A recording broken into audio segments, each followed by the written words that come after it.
నమ్ముకొని, ముఖ్యంగా మీరు మనం ఉండటం వల్ల ఆంధ్రప్రదేశ్ 21 ఎంపీలను గెలిపించడం వల్ల కేంద్ర ప్రభుత్వానికి అది ఒక బలం, ఆక్సిజన్ అయిపోయింది.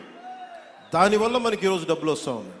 దానికి కారణం మీరు మమ్మల్ని నమ్మి, నారా చంద్రబాబు నాయుడు గారి నాయకత్వంలో నమ్మిన కూటమిని గెలిపించినందుకు దానికి నిదర్శనం ఈ రోజున మన ప్రాజెక్ట్ స్టార్ట్ అవటం.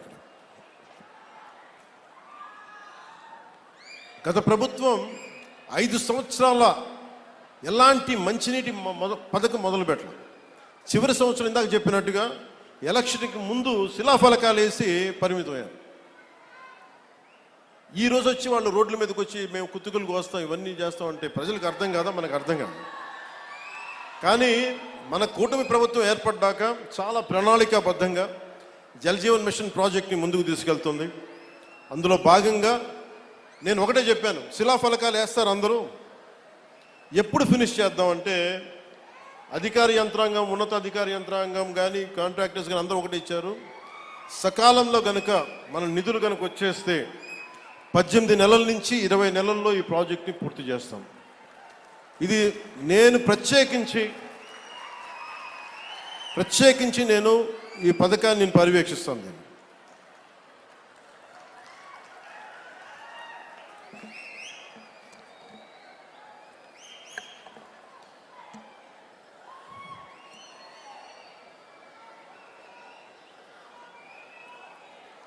అలాగే మార్కాపురం లక్ష్మీ చెన్నకేశవ స్వామి ఆలయం భూములు, మంచి గొడవ ఉందా? దేవాదాయ శాఖ మంత్రి గారు ఉన్నారు ఇక్కడే, వారి దృష్టిలో కూడా పెడుతున్నాను.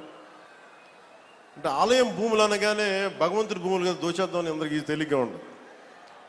తరతరాలు లేచిపోతాయి, జాగ్రత్త. అంటే భూములు మిగిలితే మీరుండరు, తర్వాత రాజుల సొమ్ము రాళ్లపాలెం దోచుక భూమి శాశ్వతం, మన శాశ్వతం కదా. అందుకని దయచేసి దేవాదాయ శాఖ భూముల జోలికి వెళ్ళకండి. అలాగే వైసీపీ హయాంలో ఈ భూదోపిడీ హద్దులు దాటేసింది. భూమి కనిపిస్తే దేవాలయ భూములు కానీ, అటవీ భూములు కానీ, ఖాళీ భూములు కానీ, ఎక్కడ ఖాళీ భూమి కనపడితే అక్కడ గత ప్రభుత్వ పాలకులు గద్దల్లా వాలిపోయి ఆక్రమించారు. దేవుడి భూములను కూడా అక్రమంగా రిజిస్టర్ చేయించుకున్నారు. ఈ వ్యవహారం మీద ప్రభుత్వం దృష్టి సారించింది. ఆక్రమణకు గురైన దేవాలయాల భూములు తిరిగి వెనక్కి తీసుకునే ప్రక్రియని ఇప్పటికే ప్రారంభించాం. దేవాలయ భూములకు రక్షణ కల్పించే బాధ్యతను కూడా కూటమి ప్రభుత్వం తీసుకుంది. అలాగే వెలిగొండ ప్రాజెక్టుకి నాకు నిజంగా చాలా సంవత్సరాల నుంచి, గత 15 సంవత్సరాల నుంచి నా కోరిక ఒకటే, నా ఆశ చెప్తున్నాను, మీరు ఇక్కడ పారిశ్రామికీకరణ జరగాలి, ఇండస్ట్రియలైజేషన్ జరగాలి.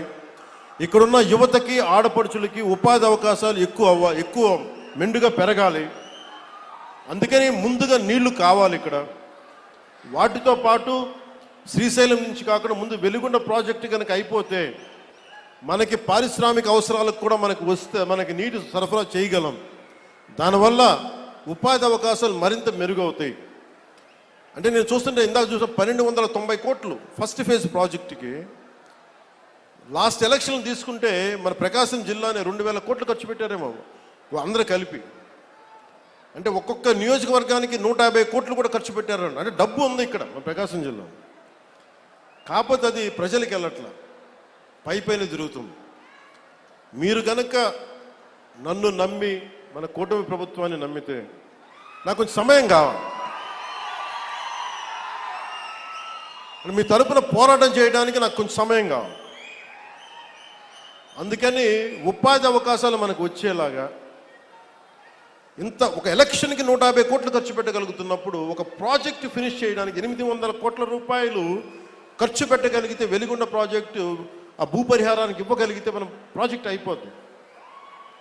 కానీ వాటి డబ్బులు లేక ఇట్లా అయిపోద్ది. దానికి ఏంటంటే డబ్బులకి ఆశ పడకుండా, మీరు ఎన్నికల్లో డబ్బులు పెట్టుకొని గెలవండి, అభ్యంతరం లేదు. కానీ మీరు గెలిచినా, డబ్బులు పెట్టి గెలిచినా కానీ ప్రజలకు ఉపయోగపడేలా పాలన జరిగితే అది నేను దాన్ని కూడా వదిలేయచ్చు.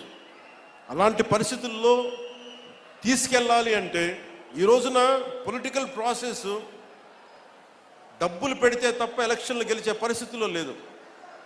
కానీ డబ్బులు పెట్టి ప్రజలకి సేవ చేయాలని కోరుకున్నాను. ఎందుకంటే ఉన్న లోపల వ్యవస్థ చాలా లోపలికి వెళ్ళిపోయింది. డబ్బు పరంగా చేస్తే తప్ప ఎలక్షన్లు రావాలి. నేను కోరుకుంటుంది యువత కనుక మీరు ఇదే ఉత్సాహం, ఇదే శక్తి గత ఎన్నికల్లో ఎలా ఇచ్చారో